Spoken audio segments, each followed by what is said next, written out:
Quand les Alliés ont abandonné l'humanité, nous avons riposté avec feu et fureur. Chapitre 3. L'héritage des guerriers. Un calme trompeur. Un an s'était écoulé depuis notre victoire éclatante contre les Drevok, mais cette paix était fragile. Les Drevok, bien que vaincus, n'étaient pas éradiqués. Les rumeurs circulaient. Ils s'étaient réfugiés dans les profondeurs inexplorées de la galaxie, là où aucun allié n'avait encore osé s'aventurer. Pendant ce temps, sur Terre, la reconstruction battait son plein. Des villes entières, détruites par les premières vagues d'attaque, furent rebâties, plus solides et plus préparées. Les générations futures étudiaient la guerre dans les écoles, en apprenant les leçons de résilience et de sacrifice. Pourtant, un doute constant hantait mes pensées. En tant que colonel Ethan Grayson, j'avais vu de près à quel point les Drevok étaient déterminés. Leur silence n'était pas un abandon, mais une préparation. Je ne pouvais pas me permettre de baisser ma garde, car je savais qu'ils reviendraient. C'était une certitude. Les premiers signes. Cette inquiétude se transforma en réalité lorsqu'un vaisseau marchant dériva jusqu'à une de nos stations spatiales. Il semblait avoir traversé un champ de bataille, son extérieur marqué par des impacts de plasma. À bord, un survivant Taren, gravement blessé, murmura avant de perdre connaissance. « Ils reviennent, plus nombreux, plus forts. » Ces mots glacèrent le sang de tout le conseil. Son témoignage révéla une vérité inquiétante. Les Drevok avaient formé une nouvelle armée, bien plus meurtrière que la précédente, et ils étaient déterminés à écraser l'Union des mondes libres. Un conseil divisé. Une réunion d'urgence fut convoquée. Les leaders des espèces alliées, humains, Taren et autres membres de l'Union, débattirent pendant des heures. Certaines espèces, ébranlées par la guerre précédente, proposèrent de chercher un compromis ou même de fuir. D'autres, comme les Taren, plaidèrent pour une attaque immédiate. L'atmosphère était tendue, chaque voix montant d'un cran. Je me levai, frappant du poing sur la table. Nous avons vu ce que la passivité nous a coûté dans le passé. Si nous les laissons se préparer, il n'y aura plus de seconde chance.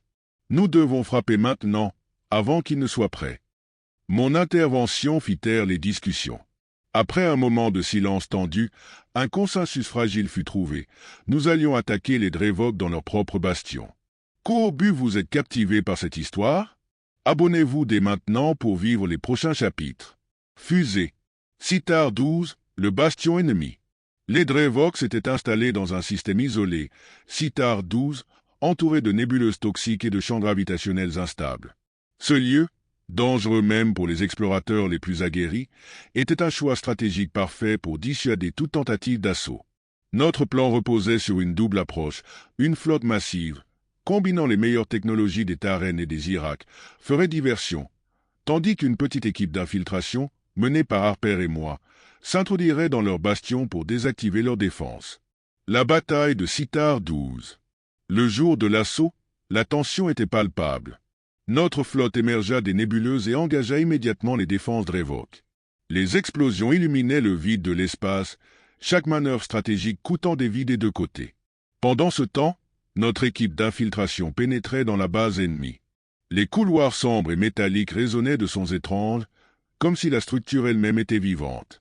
Chaque étape nous rapprochait de leur centre de commande. Enfin, nous atteignîmes une salle massive où se trouvait un réacteur colossal. Harper, analysant rapidement les systèmes, déclara « Ce réacteur alimente non seulement leur base, mais aussi leur flotte. Si nous le détruisons, cela déclenchera une réaction en chaîne. » Je posai ma main sur son épaule. « Alors, faisons-le. » Un combat désespéré. Alors que nous armions les charges, une alarme retentit. Les Drevok, désespérés, lancèrent une contre-attaque. Les couloirs se remplirent de tirs de plasma et de cris. Harper, fidèle à sa bravoure, me couvrit alors que je terminais d'activer les explosifs. « Nous n'avons plus de temps, colonel, dit-elle, le souffle court. Vous devez partir. Je vais les retenir. » Je voulus protester, mais je savais qu'elle avait raison. Nos regards se croisèrent une dernière fois. « Vous êtes l'âme de cette guerre, Harper. Merci. » Alors que je rejoignais notre vaisseau, une explosion titanesque secoua toute la base. Le réacteur et tout Citar 12 furent réduits en cendres. Un nouvel âge. De retour sur Terre, la galaxie célébra une paix chèrement acquise. Les Drevok, désorganisés et incapables de maintenir leur contrôle, n'étaient plus une menace immédiate. Lors d'un discours à l'Union des mondes libres, je déclarai « Aujourd'hui, nous célébrons plus qu'une victoire.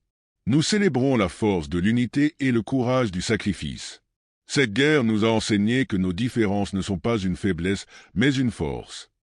Étincelle, que feriez-vous pour défendre votre monde? Abonnez-vous et laissez un commentaire pour partager vos réflexions. Voie lactée. Épilogue. Les étoiles, autrefois des théâtres de conflits, étaient devenues un symbole d'espoir. L'humanité, abandonnée par ses alliés, s'était élevée pour devenir une lumière dans l'obscurité galactique. Alors que je contemplais l'univers depuis la surface lunaire, je me sentais empli d'une certitude. Tant que nous restons unis, aucune force, aussi puissante soit-elle, ne pourra nous briser. Quand les alliés ont abandonné l'humanité, nous avons riposté avec feu et fureur l'éveil d'une galaxie. Un héritage à protéger. La destruction de Citar XII marqua un tournant décisif dans la guerre. Les Drevok, amputés de leur bastion stratégique, étaient désormais désorganisés. Pourtant, nous savions que ce n'était pas la fin.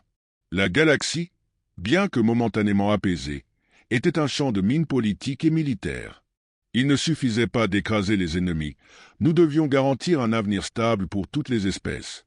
L'Union des mondes libres, autrefois une alliance fragile, devint un symbole de résistance et de collaboration. Des espèces qui avaient hésité à s'engager dans la guerre se rallièrent finalement à nous, inspirées par notre victoire.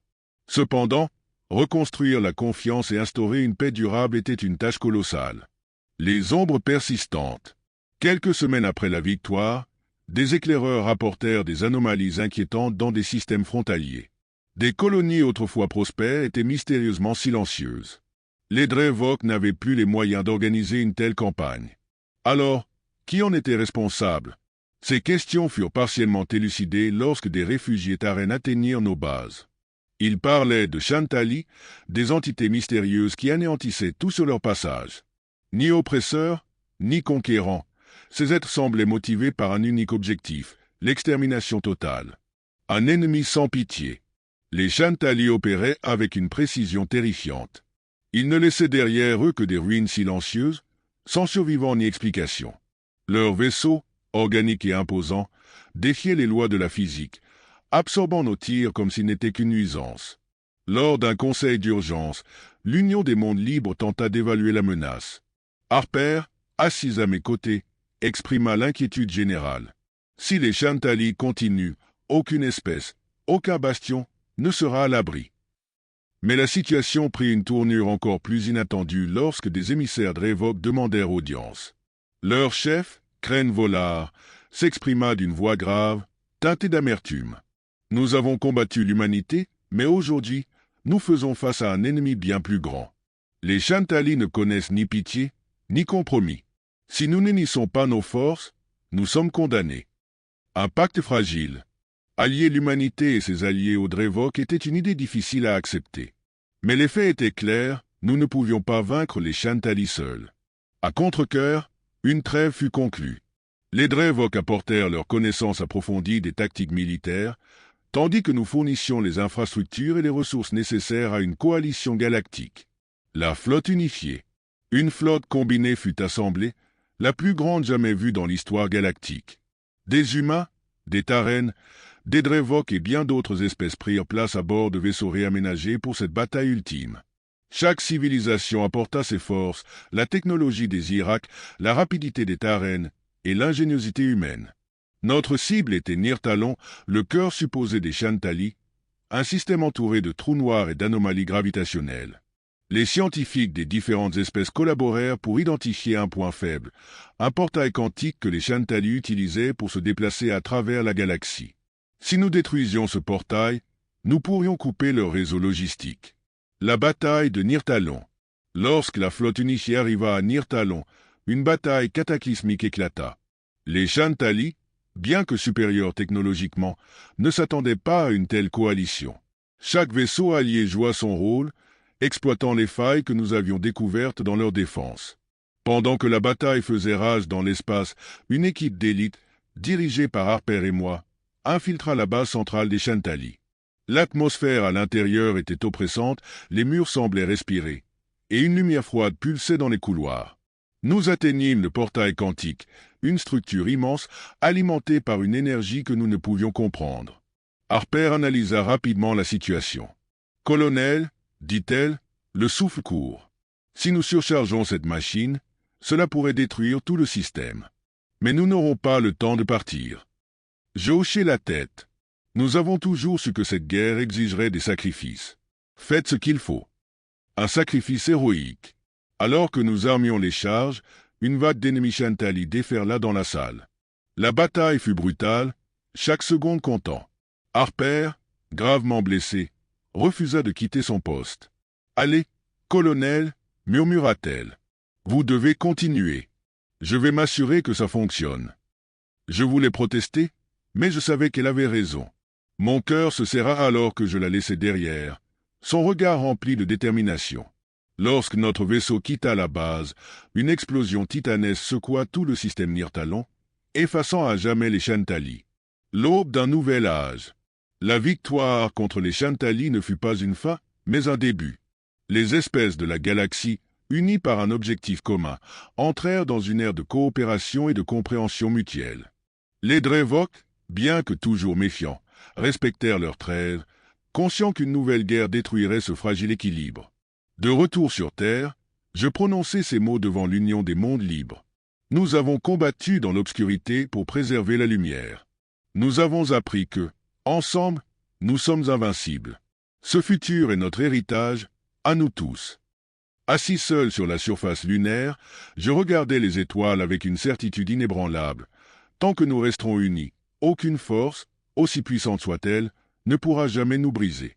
Étincelle, merci d'avoir suivi cette aventure. Abonnez-vous et rejoignez-nous pour d'autres récits qui capturent le courage, l'unité et l'espoir. Fusée.